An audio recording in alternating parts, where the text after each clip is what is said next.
Saya melihat, memang ada, pergerakan seperti ini dan alasannya memang dipicu oleh Amerika Serikat, di mana Amerika Serikat menggunakan alasan bahwa dia ingin membela negara-negara terutama di ASEAN yang punya masalah sengketa, kedaulatan atau hak berdaulat dengan, Cina.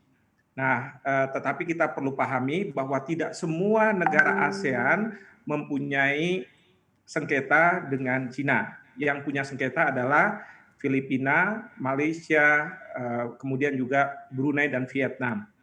Sementara kita Indonesia, kita tidak pernah punya sengketa dengan Cina karena kita tidak pernah mengakui 9 garis putus yang diklaim oleh Cina. Demikian juga Cina tidak mengakui klaim yang kita lakukan di Natuna Utara. Tapi dengan demikian kita tidak mempunyai sengketa dengan Cina. Tetapi Amerika Serikat selalu mengatakan bahwa kehadiran Amerika Serikat di sana melakukan latihan perang adalah dalam rangka membantu negara-negara ASEAN. Tapi Nah, yang apa kedua motif yang perlu sebenarnya dipahami dari bahwa Amerika Serikat, Pak? nah, itu yang akan saya jawab. Yang sebenarnya adalah Trump sekarang ini akan menghadapi pemilu tahun bulan November 2020 ini. Dan Trump mungkin ingin memberikan persepsi pada publik di Amerika Serikat bahwa dia melihat Cina sebagai common enemy antara presiden dengan rakyatnya. Dan dia sudah mengatakan soal COVID-19 yang berasal dari Wuhan. Lalu kemudian sekarang dia ingin mengatakan bahwa Cina telah memanfaatkan situasi COVID ini dengan menghaki wilayah-wilayah kedaulatan yang diklaim oleh banyak pihak. Seperti itu. Jadi mungkin itu intensi dari Amerika Serikat. Nah, kelihatannya Cina tidak mau mundur karena apa? Cina merasa bahwa dengan kekuatan ekonomi yang ada dan kekuatan militer yang ada, seolah-olah dia bilang saya tidak akan takut dengan gertakan dari Amerika Serikat.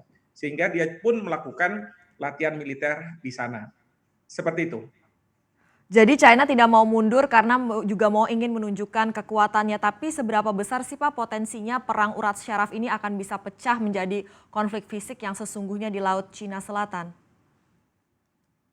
Ya, untuk Cina terus terang mereka tidak mau mundur karena ada dua hal. Pertama, dia tahu bahwa dia punya 1,2 miliar penduduk yang butuh resources ya, sumber daya alam, dan kita tahu di Laut Cina Selatan itu banyak sumber daya alamnya sehingga mereka akan agresif untuk mendapatkan itu.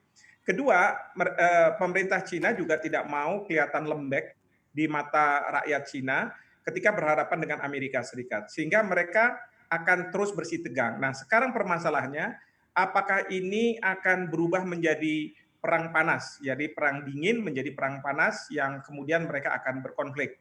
Nah, menurut saya dan harapan saya tidak terjadi. Tapi bukan berarti ini akan mereda dengan sendirinya.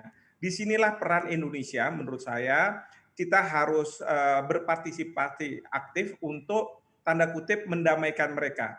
Jadi kita bisa menjadi peace broker antara Cina dengan Amerika Serikat untuk tidak merubah ketegangan yang ada ini menjadi kekerasan ya, penggunaan senjata di Laut Cina Selatan. Karena bagi Indonesia dan bagi banyak negara di kawasan, tentu ini tidak akan menguntungkan siapa-siapa, terutama tidak menguntungkan negara yang ada di kawasan seperti Indonesia, Filipina dan seterusnya.